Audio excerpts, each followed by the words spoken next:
Hey friends, thanks for coming back for another episode of Unraveled, Untamed, and Reframed. I'm grateful that you gave me another shot to open up your mind. I understand that this may have been tough to listen to for some, and I am so grateful that you've come back for episode 6. This episode is dedicated to one of my absolute favorite Sunday school teachers who recently listened to episodes 3 and 5 of this podcast. We spent the better part of my childhood and teen years together, and I can say that she is one of the very few people involved in the church who, in my view, loves like Jesus. We have maintained a friendship and mutual respect throughout the last 30-plus years, even while disagreeing on some major topics. We have seen many life changes together, and although sometimes we've offered support from a distance, we have always been there for each other in times of need. As always, I will protect her identity, but I do want to share with you a bit of our conversation and her takes on this podcast series. Her first point of contact was in text. It read, "Just listen to your podcast, ... I love you and always will. I'm still processing." I told her that I loved her too and acknowledged that it was a lot to take in. She then said, "I have a lot of emotions, from sadness, confusion, pride, and anger." I said, "I understand." Then she said, "But I love you dearly." I said, "I love you too, and I'd love to talk when you're ready." The phone rang a few minutes later with her familiar voice on the other end. We spoke for a little over 30 minutes. At the beginning of our call, my stomach was in knots. I did not want to hurt or cause her any pain. Her texts were just vague enough that they could be misinterpreted one way or the other. I was grateful for the phone call so that I could have a clear understanding of her thoughts and feelings. She has had some serious trauma in her adult life, and her lens is as unique as anyone else's. I needed to understand her feedback and give it the proper respect and reflection. So the beginning of our conversation is kind of a blur due to my nerves. I was grateful that she listened to the other episodes of this podcast and took the time to reach out, as so many of you have. I genuinely value each of our conversations, and afterwards, I do another deep dive into how I can help others digest, evolve, and come to their own understanding, acceptance, and peace.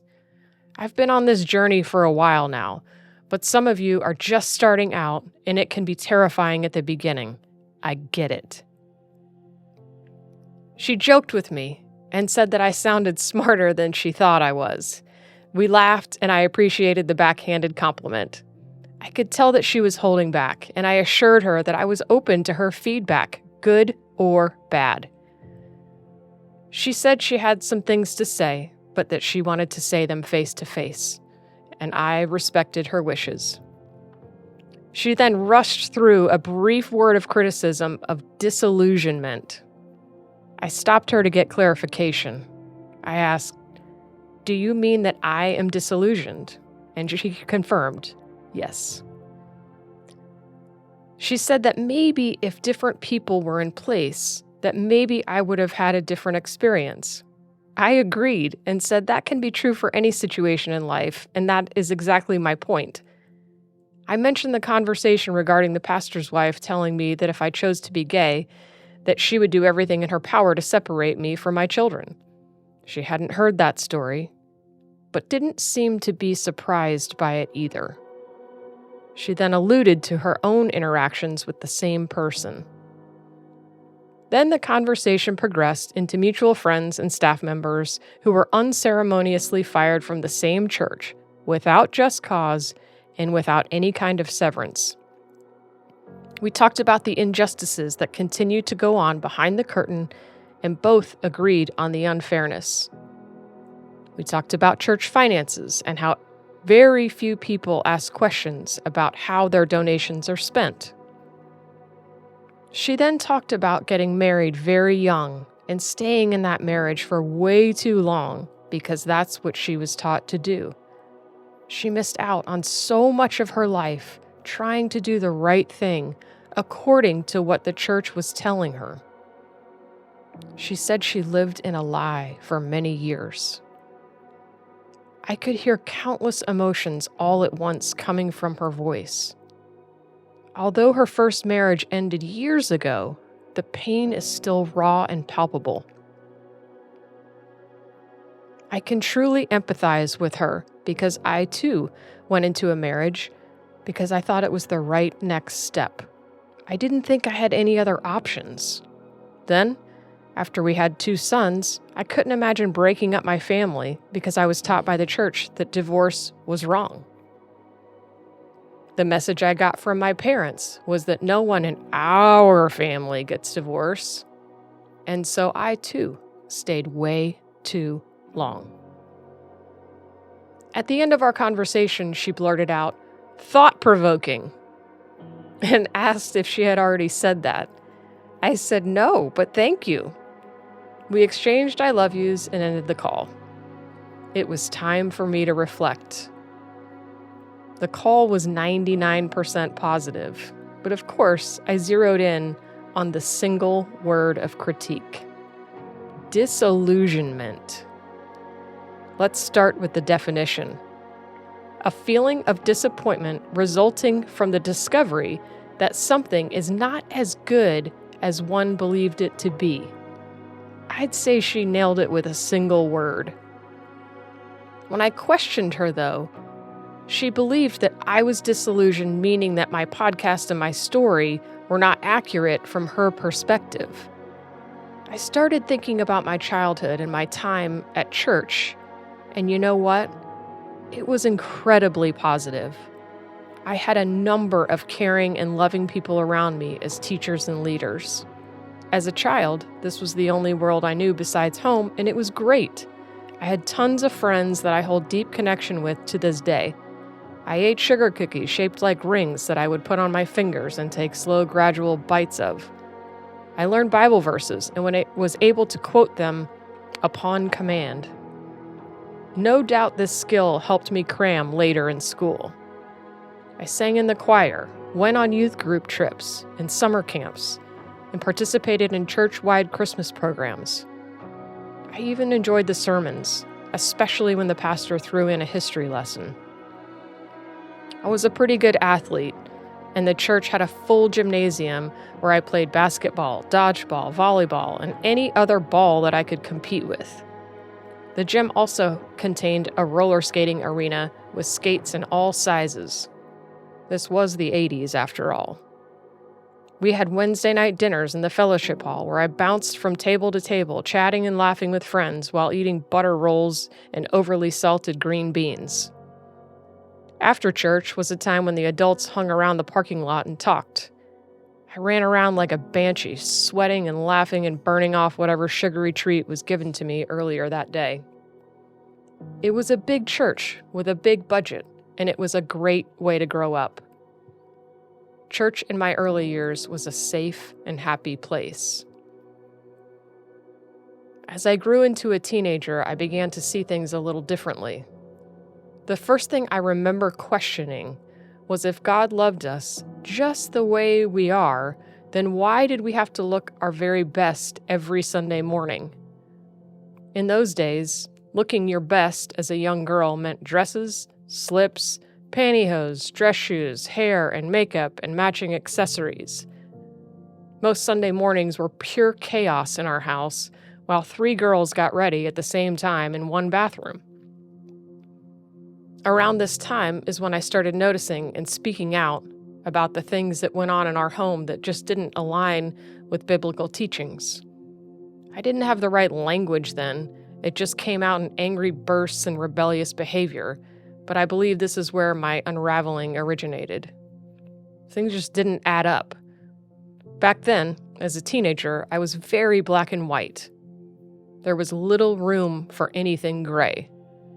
I didn't yet have the life experience, but I certainly had the arrogance to call it when there were perceived injustices.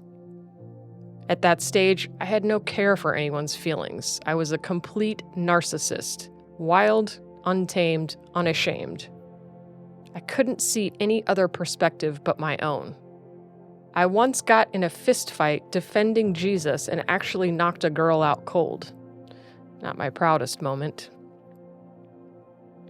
Rolling into adulthood, getting married, and having kids, I definitely softened.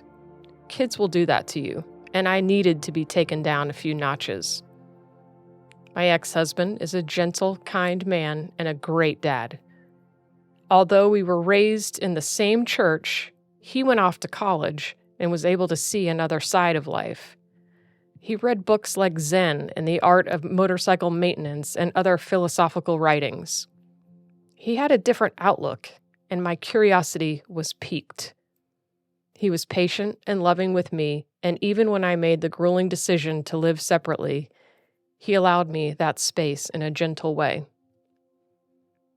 As I began to align my faith with my authenticity, I realized that I needed a complete rebuild of faith from the ground up. That reconstruction has taken over a decade, and I hope it will continue to evolve and grow until my last breath. In that conversation with my Sunday school teacher and lifelong friend, I heard someone with a similar story to mine, married young, had babies, and tried to be a good Christian wife and mother. She gave up on a college degree for herself so that she could put her husband through school to earn a PhD. I chose to be a full-time mom because I was terrified of other options. She spent the better part of her adult life married to a man who didn't love her. I chose to stay in a marriage to a man after I came to the realization that I was gay.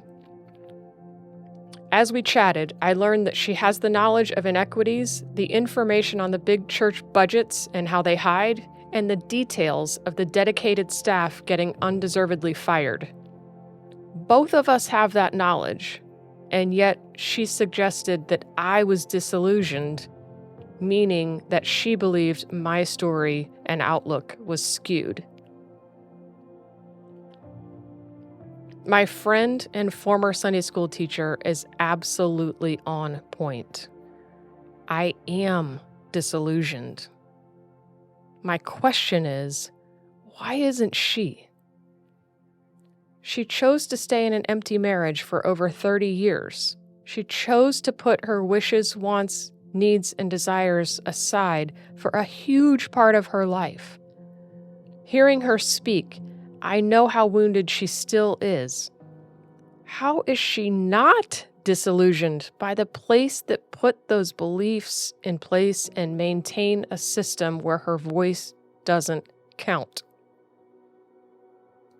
My disillusionment arose when I became old enough to see the doctrinal disputes and the inequities shrouded in secrecy and hidden power plays. My disillusionment was cemented when the world I had dedicated my life to suddenly disappeared as if I had never existed. We then talked about forgiveness and how it is an ongoing endeavor. And there it is. If I stayed in the place of bitterness and anger, what good would that do? What does that accomplish? I believe it would slowly and systematically eat away at the joy in my life. Since I have been doing this podcast, I have had many people reach out who are just not ready to go public. I respect that. I would not want to be outed if I wasn't ready either. But if we all remain silent, nothing changes, and everyone agrees to keep the secrets alive.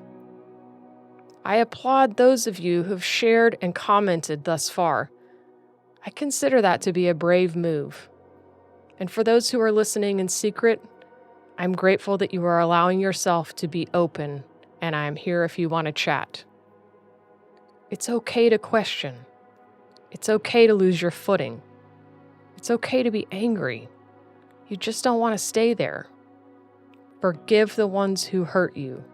Forgive the corrupt systems that continue to exclude and marginalize. Forgive the fearmongers who perpetuate narratives to keep the status quo. Find your tribe, share your story, and stick with the ones who will love you throughout your journey. Get comfortable knowing that some may only be there for a season. Thank you again for listening.